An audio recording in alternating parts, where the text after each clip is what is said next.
The newest thrill coaster coming to the UK has finally started testing, and it looks way better than I ever could have imagined. Merlin Entertainments have once again been up to some strange things, such as selling off more attractions and even running a competition where the winner gets to help paint something at Alton Towers. And amongst more rides testing and more rides being built, we celebrate 1 year since the complete opposite happened to the King of Coasters. Can't really say we're celebrating it, but you get what I mean. There is so much going on because all that and even more has happened this past week in theme parks.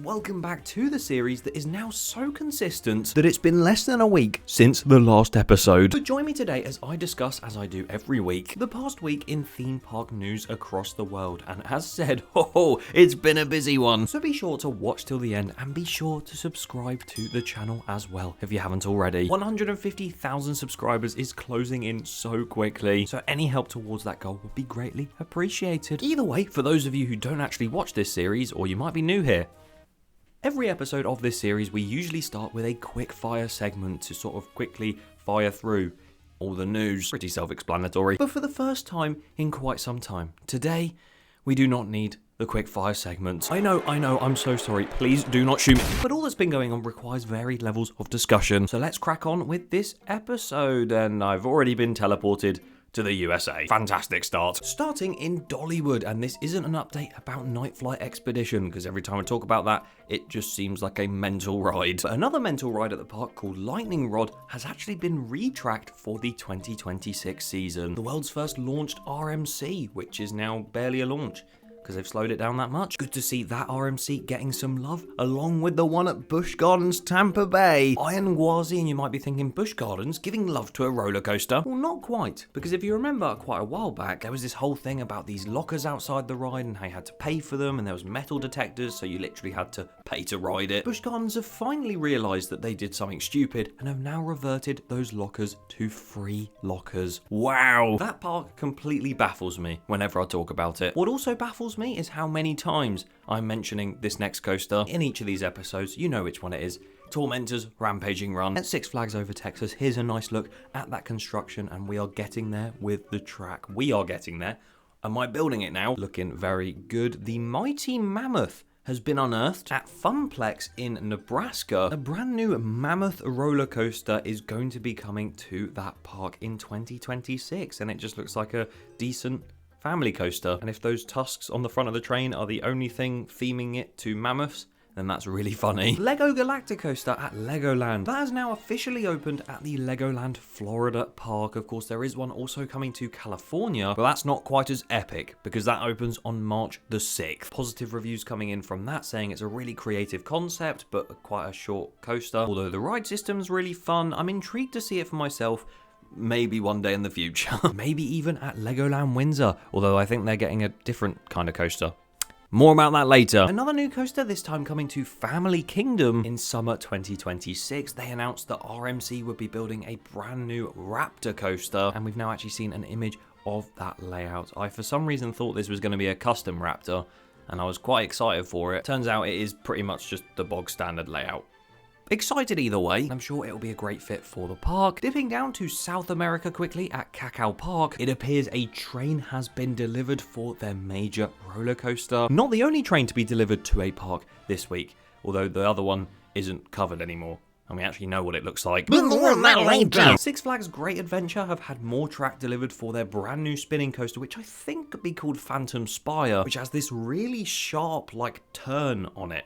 And I'm really confused what part of the ride that is for. I mean, if we're going off what the concepts are saying and what that spire might look like, then this could just be the drop off of that. I don't even know. I'm not even going to try and speculate. It's a piece of track. I mean, flip it upside down and it's clearly the top of a top hat. We're getting Kingda Ka back, but purple, as a max spinning coaster. Call it Spinda Ka. But speaking of the King of Coasters, sadly on the 28th of February, so in the past week, we celebrated, or sort of remembered, because it wasn't really a good thing to celebrate, Kingda Ka being imploded. I literally remember that like it was yesterday. Time is flying so fast. Yeah, that whole build up to the implosion, and then it happened, and we saw drone footage of it, and even just ground footage, and it looked absolutely insane. It's been a year since that moment and that sort of closure on that chapter. Although I'm still mad I never got to ride it, so maybe we'll never get closure on that. But that closure happened a year ago, and another very sad closure happened this week. That being the Rock and Roller Coaster at Disney's Hollywood Studios in Florida that is of course being transformed into the Muppets Rock and Roller Coaster. So the ride isn't going anywhere, but obviously everyone came out to celebrate the end of its life. And my god, the queue was massive. Don't know if it's true, I did see it on the app as a advertised 1,350 minute wait, and at the same time there was this whole thing at the end of the day where they shut the queue early and everyone kicked off. I don't know what happened, but Rock and Roller Coaster is now closed to make way for that Muppets overlay opening later this year. Swiftly moving on, I realised I never actually travelled back up from South America to America, yet I kept talking about America, but now we are travelling over to Europe. Why am I going off? We're over in Germany. Monaco is being built. That might have sounded very confusing, but Europa Park in Germany are building a brand new Monaco themed area. Maybe I should have said it like that first. Outside of where Silver Star is currently, and it's going to be another European country added to that list of the many that they have, and they shared various construction photos and videos showing what it's going to look like, and it looks great so far. Really happy that Silver Star is no longer sponsored by Mercedes. What an awful team. I know I just triggered many of you F1 fans, I'm sorry. Speaking of Formula 1 and Ferrari, Ferrari Land over in Spain has had a brand new logo change, and that has now happened, and it looks really odd. I kind of don't like it. Maybe they'll add more to that sign when the park does open, but Portaventura World itself, I believe that is now back open, and Dragon Khan, their B&M sit-down coaster, is currently going through that retracking phase, and you can sort of see the vertical loop and part of like the zero G roll missing and everything. Coming along very, very nicely indeed. Walibi Belgium has had its thatched roof of the entrance replaced, in case you couldn't go the next week without knowing that. And over in Finland, a brand new Vekoma family coaster has been completed with the track fully installed and is set to debut later this year. I don't know whether it can run in those cold conditions. I assume it would be able to because they kind of built this in Finland, but hopefully we see that testing as soon as possible. And talking of testing, I think that brings me nicely. Let me just locate myself, transport myself to the UK, where genuinely, once again, we've had like the busiest week of the year. And we'll start off with Lightwater Valley, which have now installed the Spinning Racer roller coaster, which we kind of already knew, but from these images via drone, oh my god, why is it just in the middle of nowhere? Please, Spinning Racer needs a friend. Lightwater Valley, what are you doing? I'm glad to see that up and running, and hopefully it's not actually too far from where the park is. Crealy are also very busy getting their Drop Tower Pirates Plummet up and running as well, with the full tower of that ride and even the ride gondola now up and ready to go. Not fully, but nearing testing. Something that is testing though is up again in Blackpool. We're just dotting up and down the country now. Evictus, the huge gyro swing, brand new for this year, has now officially started testing with this new footage that they posted. Last week it was just swinging a little bit and doing a little bit of spinning. Now it's going full swing and it looks absolutely insane. And if you want to see a full video covering why that will be one of the best rides in the UK, then go and watch this video once you have finished this one. Alton Towers have made some changes to their fast track offering, with bronze now having a lot more of an offering, along with silver that is now pretty much what gold used to be, and gold is now what unlimited platinum used to be. Intrigued to see if that will make those queues longer or shorter, but there might be a long queue for a competition that Merlin are currently running, where if you're one of the lucky winners, you will be able to go to the park on the 4th of March at 12:30 p.m. and help paint the iconic corkscrew out the front of Alton Towers. And funnily enough, even though you're just painting the thing, you have to sign an NDA, which means you can't talk about it until a dedicated date. And as funny as this competition is, because most of the comments are just saying, that's one way to get free labour, and not that I'm really bothered about painting some metal for towers, there is definitely a demand out there for people to sign up to this competition. They want to be part of that history and have a chance to paint it. So as much as I get the backlash, there is also an audience for it. So fair enough, I guess. But the fact they're prohibiting sharing any information or photos of this until a certain date tells me that there is something bigger than just repainting it to its previous colours. Could we see it go to a brand new colour scheme, maybe back to the original corkscrew colours of like a yellowy colour? Could it go bright green like the monorail did that one time? I don't know. We'll just have to wait and see. Maybe they'll run this competition again when Nemesis Reborn gets reborn again. Get me with a paintbrush going. Merlin have also announced something a little bit controversial, as they posted and emailed out that the LEGO Group has completed its acquisition of the LEGO Discovery Centres and Legoland Discovery Centres from Merlin Entertainments, meaning all the LEGO Discovery Centres you see around the world and in the UK and everything, that is no more. You can't go in there with a Merlin pass. Legoland is still owned by them, and those parks will still be on the Merlin pass. They actually do say at the bottom that the transaction supports Merlin's strategy to focus on transforming its global network of Legoland resorts into world-class destinations, and that they continue to operate 11 resorts under long-term license, blah blah blah. It was sad to lose the Discovery Centres in the process, but talking about Legoland Windsor, there's been some very intriguing things said at some behind-the-scenes tours, because pretty much their entire pirate area is getting a complete overhaul, which looks really nice, and pass holders got to go behind the scenes to see that. And during that entire tour, the Legoland park staff and higher ups were asked about the next ride or what's happening to Viking River Splash, and the answer was some form of that's going to be used for an extension of a current area and have a new roller coaster. And my main thought is that they have actually started making max spinning coasters, family ones obviously, not like Ride to Happiness. Can you imagine that at Legoland? They've actually built them and opened them around the different parks in the world, and I wouldn't be surprised if we saw that on that little hillside. I would be more than happy. I mean, the amount of times I've actually said, why can't we get that at Legoland Windsor?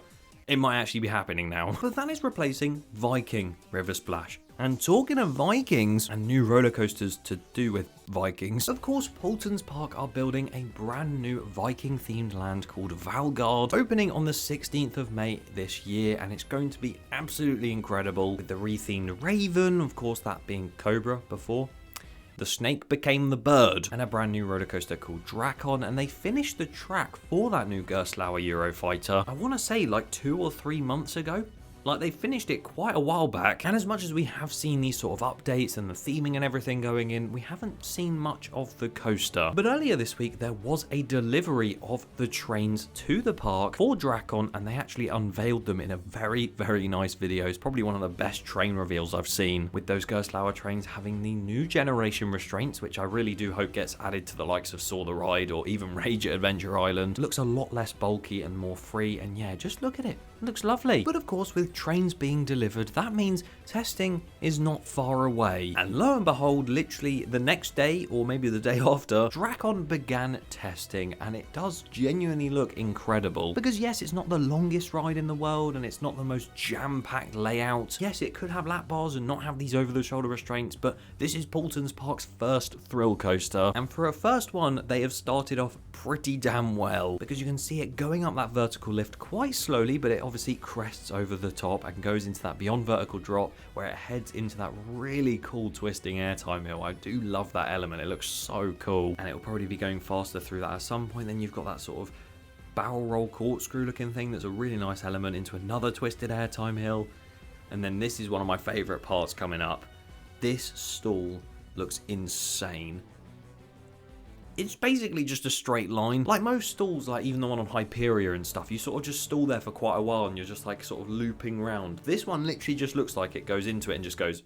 And you could see the water flying out of the test dummy, so I imagine we're going to get quite a bit of hang time on that section. And I'm hoping and praying that it remains smooth, because it looks really smooth in this video, but you know what Gerstlauers are like. If they don't maintain them properly, it's the end of the world and they'll become...